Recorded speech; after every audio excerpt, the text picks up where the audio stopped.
We're told a very specific story growing up.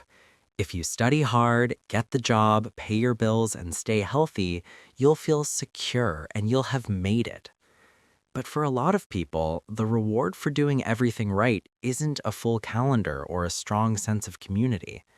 It's silence, a deep, uncomfortable silence. And no one warned us this would be part of adulthood. Adulthood isn't just about more responsibility.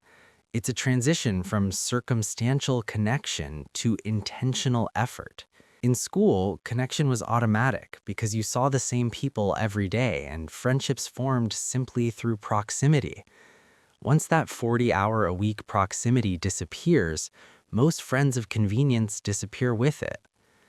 Suddenly, you're expected to build a tribe from scratch in a world that's more isolated than ever, and nobody really teaches you how to do that.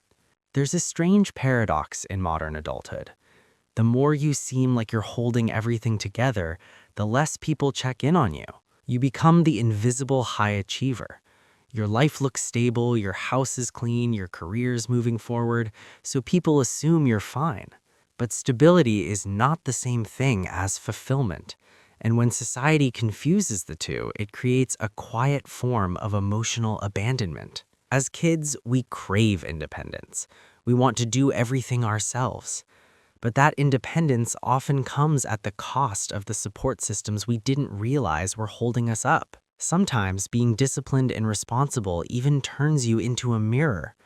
Your consistency reminds others of what they think they're falling short on, so they keep their distance, and you succeed alone.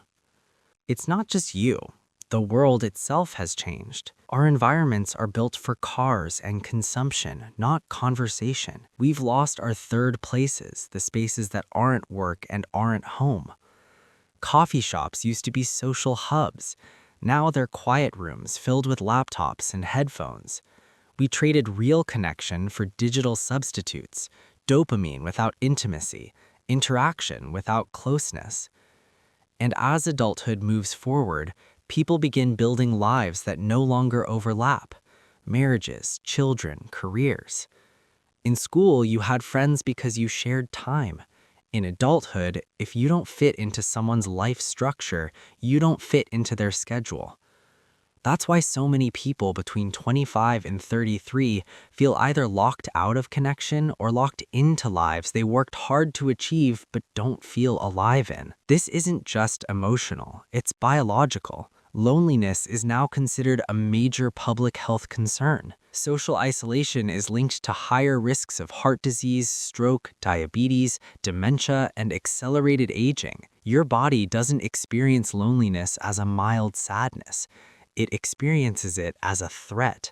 And this doesn't stop with youth. Loneliness rises again later in life as children move away and relationships end, and the silence only grows louder. But here's the turning point. We have to separate loneliness from being alone. Loneliness is painful disconnection, while being alone is simply a state of being. Psychology calls this socio-emotional selectivity theory. As time becomes more valuable, we stop chasing quantity and start chasing depth.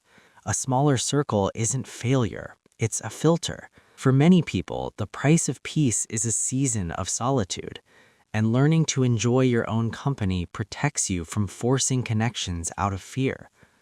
So what do? We treat connection like physical health. It used to happen automatically, but now it has to be intentional.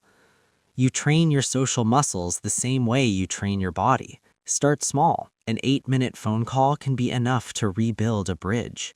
Consistency matters more than intensity. Showing up to the same places at the same times around the same people builds familiarity, and familiarity is the first step to friendship. And most importantly, stop pretending. Connection doesn't come from perfection, it comes from honesty. Vulnerability is what turns an acquaintance into a friend. Here's the hard truth. In adulthood, if you want connection, you often have to be the architect. You have to initiate, plan, and maintain it. It's exhausting, but the alternative is resignation. You're not broken for feeling this way. You're a social creature living in an unsocial era. The road upward can feel lonely, but you're allowed to invite others to climb with you. And sometimes, all it takes is reaching out.